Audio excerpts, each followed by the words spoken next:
آج کی اس نشست کے اندر ہم جاننے کی کوشش کریں گے حضرت آدم علیہ السلام کے حوالے سے۔ حضرت آدم علیہ السلام کا واقعہ بالتفصیل قرآن مجید کے اندر جو بیان ہوا ہے، اس کے بیان سے پہلے چند وہ آیات جن کے اندر اللہ رب العزت نے ان تمام قصص کی وجوہات بیان کی ہیں۔ سب سے پہلے اللہ رب العزت نے ان قصص کے حوالے سے خود قرآن مجید میں ان کی حکمتیں بیان فرمائی ہیں، جن میں اللہ رب العزت نے ارشاد فرمایا ہے لَقَدْ كَانَ لَكُمْ فِي قَصَصِهِمْ عِبْرَةً لِأُولِي الْأَلْبَابِ کہ یہ جو قصص اللہ رب العزت قرآن مجید میں بیان فرما رہا ہے، ان میں نصیحت ہے اہل عقل لوگوں کے لیے۔ اور ان میں سے ایک بھی واقعہ اللہ رب العزت بیان فرماتا ہے کہ ہم نے اس لیے بیان نہیں فرمائے کہ ان میں کچھ جھوٹ ہے یا افتراء ہے، بلکہ یہ مؤمنین کے لیے یعنی صاحبان ایمان لوگوں کے لیے ہدایت کا باعث ہوتے ہیں۔ اور دوسرے مقام پر قرآن مجید میں اللہ رب العزت نے ارشاد فرمایا فَقْصُصِ الْقَصَصَ لَعَلَّهُمْ يَتَفَكَّرُونَ کہ ہم آپ سے یہ قصص اس لیے بیان کر رہے ہیں تاکہ ان قصوں کے اندر غور و فکر اور تدبر کیا جائے۔ حضرت آدم علیہ السلام کا ذکر قرآن مجید میں 25 مختلف آیات کے اندر اور مقامات پر آیا ہے۔ ابتداً یہ ذکر سورہ بقرہ کے اندر اس کو اللہ رب العزت نے بیان فرمایا کہ حضرت آدم علیہ السلام کی تخلیق کے پورا مراحل کیا تھے، اس کا اللہ رب العزت نے جب اپنے ارادے کا اظہار فرمایا ملائکہ کے سامنے، وہاں سے اس کا آغاز فرمایا، اور آگے چل کے پھر مختلف صورتوں کے اندر اللہ رب العزت نے مختلف انداز کے اندر اس کی جزیات کو بیان فرمایا ہے، جس کا خلاصہ ہم آپ کے سامنے پیش کرنے جا رہے ہیں۔ اللہ رب العزت نے ارشاد فرمایا اعوذ باللہ من الشیطان الرجیم سورہ بقرہ میں وَإِذْ قَالَ رَبُّكَ لِلْمَلَائِكَةِ إِنِّي جَاعِلٌ فِي الْأَرْضِ خَلِيفَةً اور یاد کیجئے وہ وقت جب آپ کے رب نے فرشتوں سے فرمایا کہ آپ کا رب اس زمین کے اندر اپنا نائب اور خلیفہ بنانے جا رہا ہے۔ یہ اس وقت کی بات ہو رہی ہے جب حضرت آدم علیہ السلام کی تخلیق ابھی مراحل میں تھی، ابھی وہ ٹھیکرے کی طرح بجتی ہوئی مٹی سے، جس کا دیگر مقامات پر اللہ رب العزت نے ارشاد فرمایا کہ ہم نے انسان کو ٹھیکرے کی طرح بجتی ہوئی مٹی سے پیدا کیا۔ تو جب ابھی ان کا وجود مراحل میں تھا، اس وقت کے حوالے سے اللہ رب العزت نے یہ بات ارشاد فرمائی۔ یہ بات کیوں ارشاد فرمائی؟ اس کی کئی وجوہات مفسرین کرام نے بیان کی ہیں،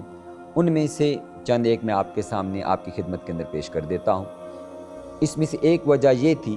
کہ ابھی حضرت آدم علیہ السلام کی تخلیق مراحل میں تھی اور ان کا وجود وہ مکمل ہو چکا تھا، یعنی مٹی کے ساتھ وہ بت بنایا جا چکا تھا، اور ان کے وجود کا جو بیرونی ڈھانچہ ہے وہ مکمل ہو چکا تھا۔ تو وہ مٹی سے کیونکہ تخلیق ہوا تھا تو وہ سامنے ایک کھڑا ہوا بت نظر آتا تھا، تو فرشتے آتے جاتے اس کو دیکھتے اور اس پر تفکر کرتے اور غور کرتے کہ اللہ رب العزت نے یہ کیا چیز تخلیق فرمائی ہے۔ اور حضرت آدم علیہ السلام ان چند اشیاء میں سے ایک ہیں جن کو اللہ رب العزت نے اپنے دست قدرت سے تخلیق فرمایا ہے، یعنی اللہ رب العزت نے ہر شے کو اپنے امر کن سے تخلیق فرمایا ہے۔ اور دست قدرت کا بھی معنی یہ نہیں ہے کہ اللہ رب العزت کے کوئی ہاتھ ہیں اور اللہ رب العزت ان سے کاریگری فرماتا ہے، نہیں، دست قدرت کا معنی یہ ہے کہ اللہ رب العزت نے خاص توجہات کے ساتھ، یہ خود اس نے اپنے دست کا، اپنے ہاتھ کا اشارہ قرآن مجید میں ارشاد فرمایا ہے، جیسا کہ اللہ رب العزت نے ارشاد فرمایا کہ ید اللہ فوق ایدیہم، وہ جب بیت رضوان ہو رہی تھی تو فرمایا کہ ان سب کے ہاتھوں کے اوپر اللہ رب العزت کا ہاتھ تھا۔ اب اللہ رب العزت کا ہاتھ تو کیونکہ فزیکلی تو موجود نہیں ہے، ایگزسٹ نہیں کرتا، اور نہ اللہ کے ہاتھ ایسے ہیں جیسے ہمارے ہاتھ ہیں، تو یہ اس کی شان کے لائق، یہ وہ بہتر جانتا ہے کہ اس کا کیا انداز ہے۔ تو اللہ رب العزت نے اپنے دست قدرت سے جو چند چیزیں بنائیں، جن میں لوح ہے، جن میں قلم ہے، اور ان کے اندر حضرت آدم علیہ السلام بھی ایک اللہ رب العزت کی خوبصورت تخلیق ہے کہ جن کو اس نے اپنے دست قدرت سے تخلیق فرمایا۔ تو جب یہ مٹی کا وجود ابھی مکمل ہو چکا تھا لیکن اس میں جان نہیں تھی، یہ وجود کھڑا ہوا تھا، فرشتے آتے جاتے اس کو دیکھتے تو وہ حیرت زدہ ہوتے کہ اللہ رب العزت نے یہ کوئی عجب شاہکار ہے جو اپنے دست قدرت سے خاص توجہ کے ساتھ تخلیق فرمایا۔ پھر اسی طرح مفسرین نے اس پر مختلف روایات یہ بھی نقل کی ہیں کہ ابلیس جو شیطان ہے، وہ اس نے جب اس کو دیکھا تو وہ منہ کے راستے سے اس پتلے کے منہ میں داخل ہوا اور پاؤں کے راستے سے اس میں سے باہر نکل گیا۔ تو اس نے جب اس کو گھوم پھر کے اس میں سے دیکھا، جب وہ اس میں سے گزر رہا تھا تو اس وقت کیونکہ یہ خشک مٹی ہے، مٹی کا کوئی بھی برتن جو بنایا جاتا ہے تو جو اندر سے خالی ہوتا ہے تو اس میں آواز پیدا ہوتی ہے۔ اس وجہ سے اللہ رب العزت نے اس کے بارے میں ارشاد فرمایا کہ خلق الانسان من صلصال من حمأ مسنون، اس کو ہم نے ٹھیکرے کی بچتی ہوئی مٹی سے تخلیق فرمایا ہے۔ تو یہ وہ اس کی وجہ ہے، بیسیکلی جب یہ پتلا بن چکا تھا اس وقت تک ابھی اس میں جان نہیں تھی، پھر اللہ رب العزت نے فرمایا وَنَفَخْتُ فِيهِ مِن رُوحِي، کہ میں نے اس میں اپنی روح پھونکی۔ جب یہ اب آدم علیہ السلام کے اندر جان آئی، اور یہ وہ پہلا مرحلہ تھا کہ آدم علیہ السلام کے اندر جب روح داخل ہونا شروع ہوئی، تو یہ بھی بڑی انٹرسٹنگ بات ہے۔ یہاں مفسرین نے مختلف روایات نقل کی ہیں کہ روح سب سے پہلے آدم علیہ السلام کے منہ اور ناک کے راستے سے داخل ہوئی، تو جب یہاں سے داخل ہوئی تو جیسے ہی ان میں جان آئی تو آدم علیہ السلام نے چھینک ماری، تو فرشتوں نے اس کو سن کر کے کہا الحمدللہ، اور انہوں نے بھی کہا الحمدللہ۔ اس پر اللہ رب العزت نے جواباً ارشاد فرمایا یرحمک ربک، تمہارا رب تم پر رحم فرماتا ہے۔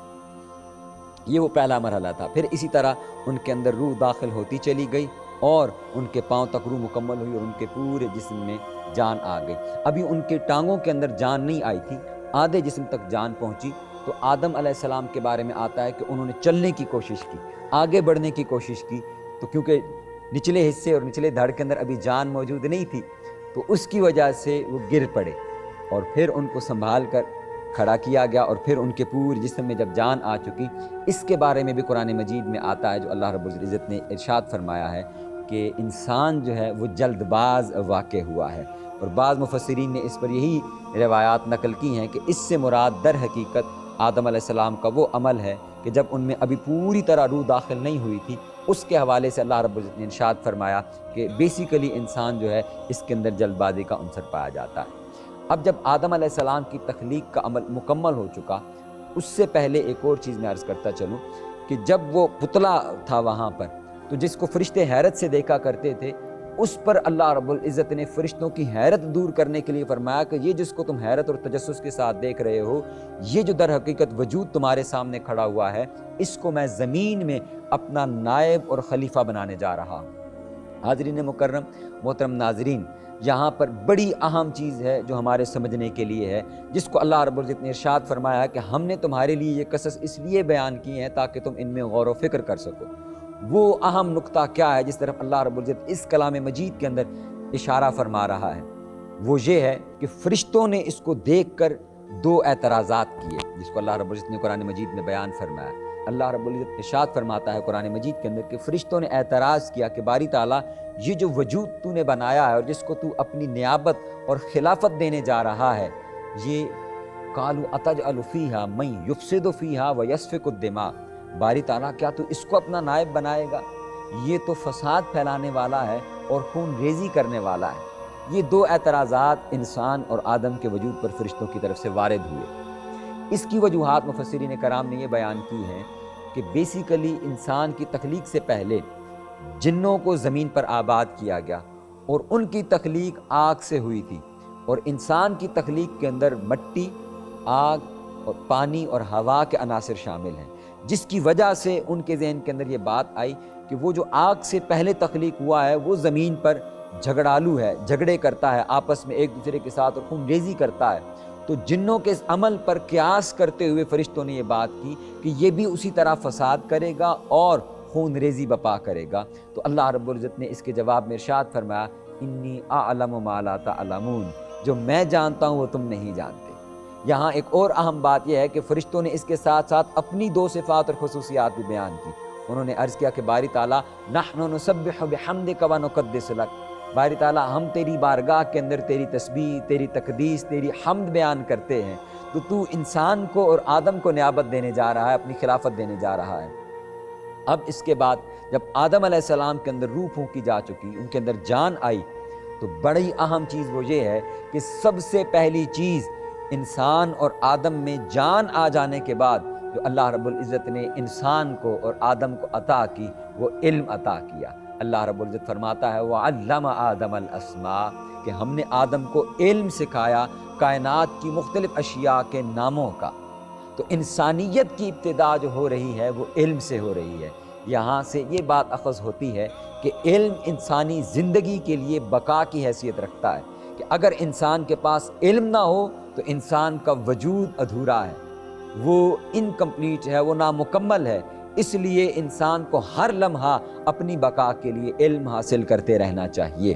حضرت آدم علیہ السلام کے قصص کے حوالے سے یہ بنیادی اور ابتدائی چیزیں ہم نے آپ کی خدمت کے اندر پیش کی ہیں۔ آپ ڈسکور پاکستان دیکھتے رہیے، انشاءاللہ اگلی اقساط میں ہم حضرت آدم علیہ السلام کے قصص کے حوالے سے انتہائی اہم چیزیں آپ کی خدمت میں پیش کریں گے۔ السلام علیکم ورحمۃ اللہ وبرکاتہ۔